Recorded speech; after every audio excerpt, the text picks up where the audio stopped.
বাংলাদেশের পর এবার কলকাতায় মুক্তি পাচ্ছে সাকিব মিমির তুফান সিনেমা। তার আগে গত বৃহস্পতিবার ৪ জুলাই কলকাতায় সিনেমার প্রচারে হাজির ছিলেন সাকিব খান। সিনেমার প্রচারে তার সঙ্গে দেখা গেল মিমি চক্রবর্তীকেও। তুফানের প্রচারের ফাঁকে ট্রোলারদের জবাব দিলেন মিমি। তার কথায় সামাজিক যোগাযোগ মাধ্যমে ট্রোল না করে বাস্তবে বাংলা সিনেমার পাশে দাঁড়ান।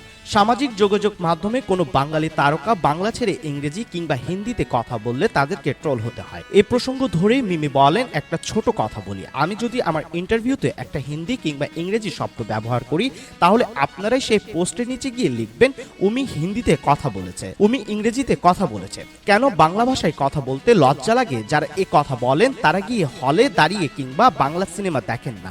তাদের সকলকে বলবো কমেন্ট সেকশনে বাংলা ভাষাকে না ভালোবেসে হলে গিয়ে ভালোবাসো, তাহলে বাংলা সিনেমা এগোতে পারবে।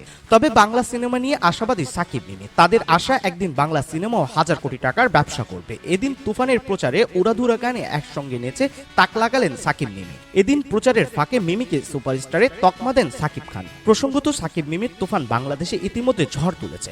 সিনেমাতে সাকিব মিমি ছাড়াও রয়েছেন বাংলাদেশের অভিনেত্রী মাসুমা রহমান নাবিলা। ওপার বাংলা, চরকি, আলফা আই আর এই বাংলার SBF এর প্রযোজনায় তৈরি হয়েছে তুফান সিনেমা। সিনেমাটি পরিচালনা করেছেন রায়হান রাফি।